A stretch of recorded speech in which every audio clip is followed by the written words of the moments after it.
Most of these symptoms that are on this slide, those of you that are going through hormone issues, these are all probably a given, but let's just go through these one by one. Stress. Why is stress a symptom of hormone imbalance and also could be a consequence of hormone imbalance? When sex hormones become dysregulated, that is going to have a negative or can have a negative impact on our adrenal glands, and that disrupts the amount of cortisol that potentially is being produced, either too much or too little. Acne. So what's happening here? Potentially we see women coming into the pharmacy, their levels get tested, and they have too high of androgens. A multitude of reasons for that, but again, acne or even oily skin is a possibility, a symptom of possible hormone imbalance. Thinning hair or loss of hair. So again, we see this quite often too, especially in women after menopause. So a couple things are going on here that is important to highlight, is that when we are losing hair for that postmenopausal woman, there's a lot of mechanisms going on here, but one I want to bring to attention is the lack of progesterone. So progesterone drops after menopause. We essentially all know that. Why do we care? Progesterone is important for thyroid conversion. So the enzyme that converts inactive T4 into T3 is progesterone dependent. And so when we lose that progesterone and it drops, we lose the conversion of T4, or can lose the conversion of T4 into T3. And thyroid hormone, active thyroid hormone T3, plays a critical role in hair growth and hair maintenance. So a lot of times we see thinning or loss of hair in hormone imbalance. Constipation and diarrhea, another classic sign of hormone imbalance. And so there's, again, a lot of different things going on here.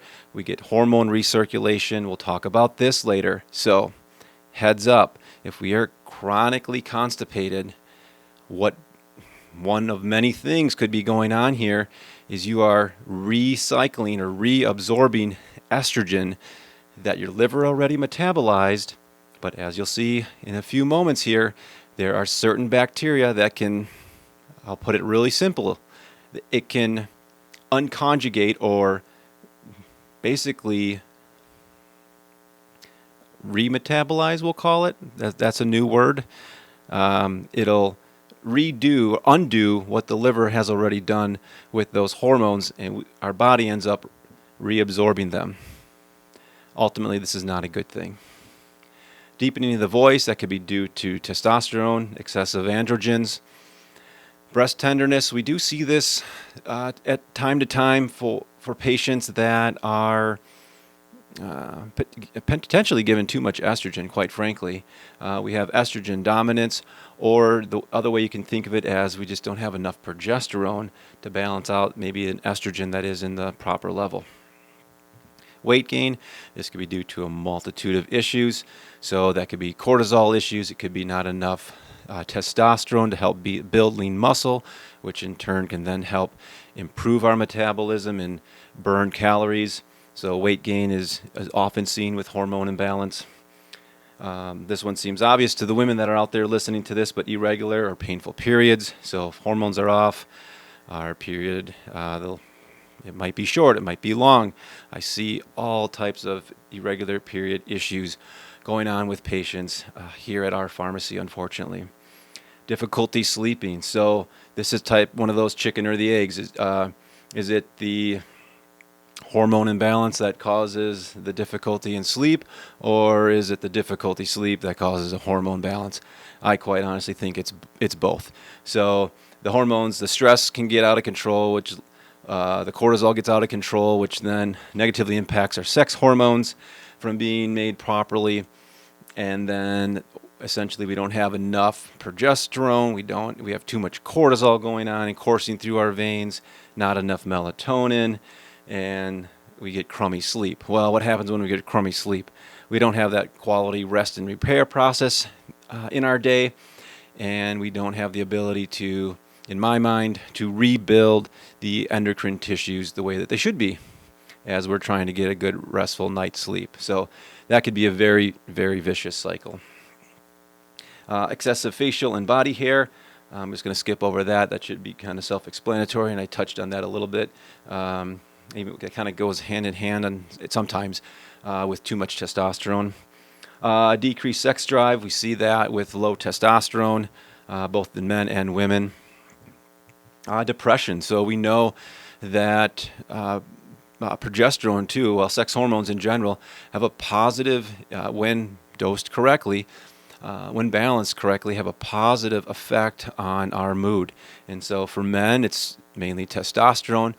For women, we could see that with progesterone and estrogen do play a role in our mood and so forth. So headaches, we've seen where, again, symptoms of hormone imbalance. You have headaches that could be related to not enough progesterone. I see that often enough. And then on the flip side, sometimes too much estrogen, possibly not as common, but could be a potential issue there.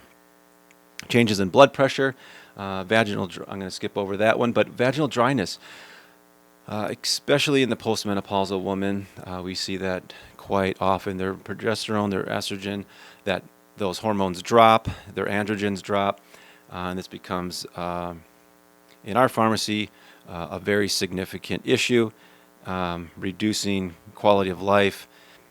Our sex life goes down. I mean, there's all kinds of different issues related to this problem that I think is, unfortunately, in my opinion, not addressed and needs more attention, in my opinion. This is really important to understand. If a woman especially is having issues with hormone imbalance, I strongly encourage you to talk to your provider about doing a gut microbiome test to see if this may be contributing to your your hormone imbalance. So, in a healthy microbiome, what is going on? Estrogen is released from the ovaries. That goes through a multitude of tissues and organs in the body. All throughout the body, there are estrogen receptors everywhere from heart tissue, the circulatory system, skin, the bone tissue, so on and so forth. Estrogen receptors are essentially found throughout the entire body, the brain, the central nervous system.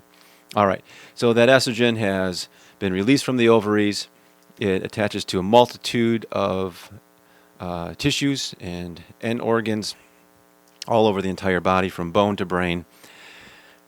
Once that estrogen is done, it goes to the liver for metabolism, which it gets metabolized, goes to the GI tract for excretion, and most of that estrogen, as we go to the bathroom every day, hopefully, exits the body, and that estrogen is done, and that cycle again repeats and repeats. Some of that estrogen does get drawn back into the body. I will show you that on the next slide. But let's just look at an unhealthy microbiome where we have dysbiosis, we have pathogenic bacteria. What's going on there? Again, let's just skip right here to this beta-glucuronidase. Those little orange figures or shapes, hexagons, whatever those are. That's my depiction of bad bacteria. And those bacteria are undoing what the liver has done to metabolize that estrogen. It's tagged it so it can excrete that estrogen out of the body. And the beta-glucuronidase enzyme is untagging or demetabolizing, if that's probably not a word. If that's a word, let me know in the comments below. Demetabolizing. So some of the estrogen is excreted, shown there by the one blue arrow, but then you've got majority of the estrogen that has been broken back down into its essentially its primary form that gets reabsorbed by the body, which we don't want to have happen.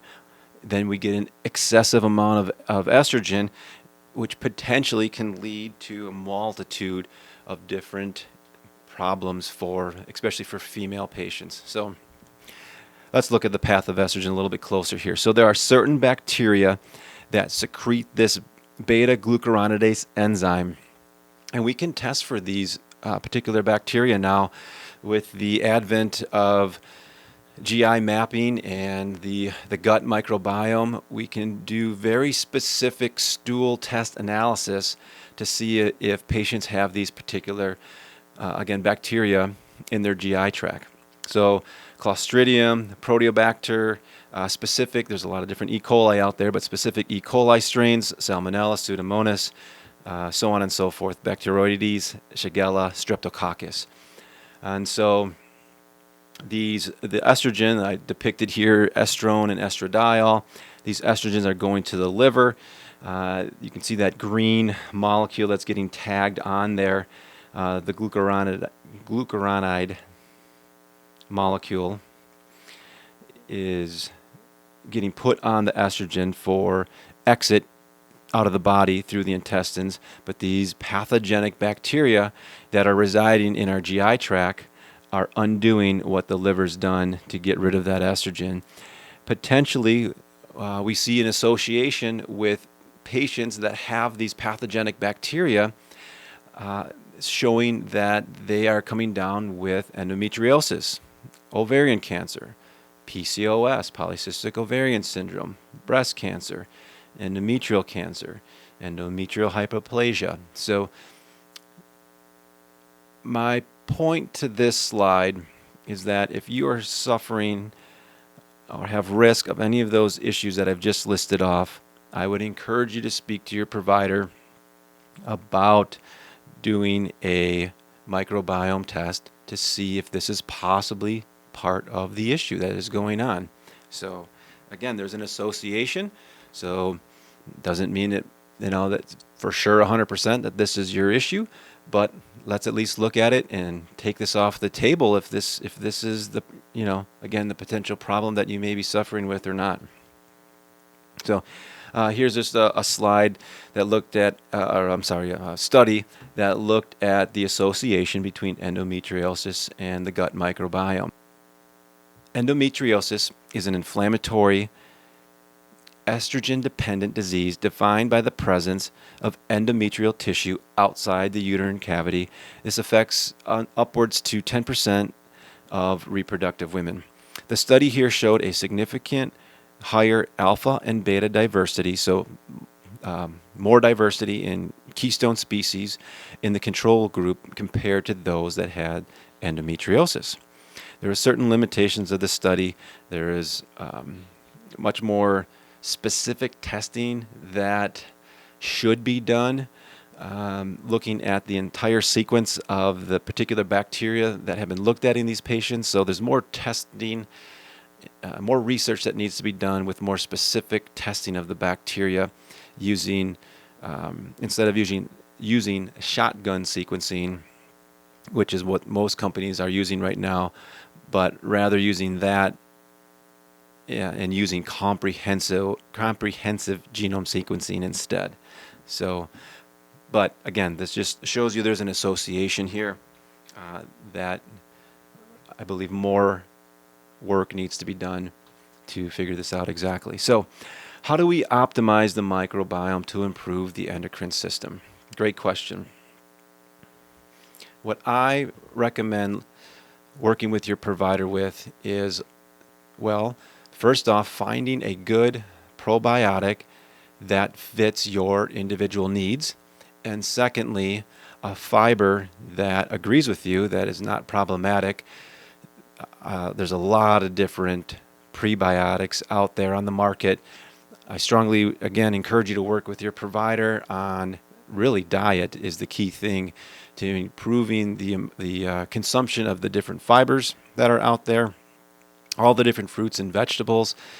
The way I think of it is, again, having as much variety in your fruits and vegetables, because each fruit and vegetable, I might be oversimplifying this, but think of it this way. They all have a unique blend of different fibers, and fiber is fuel for the bacteria. So if you're going to go out and take a probiotic, I would strongly encourage you to, again, work with your provider on finding the right spectrum of fiber to be consuming and the right amount too. We don't want to go too quick into fiber, because that could be problematic for patients, which would then ultimately lead into just quitting the fiber supplementation altogether. So dietary fiber, in my opinion, is key to feeding those good bacteria, which in turn will then push out or crowd out the bad bacteria that we just looked at a few minutes ago, and replenish your GI tract with the proper commensal good bacteria, the keystone species that are going to give us the right postbiotics, such as short-chain fatty acids, to improve your GI tract. So, if you are finding value in today's content, I strongly encourage you to subscribe to this channel. I noticed in the YouTube analytics that nearly 70% of those watching this channel are not subscribed. And I would encourage you to subscribe. That really helps to motivate us to put more content out there on what I like to call functional pharmacy, improving patients' optimal wellness and health through basic biology, getting to the root cause of issues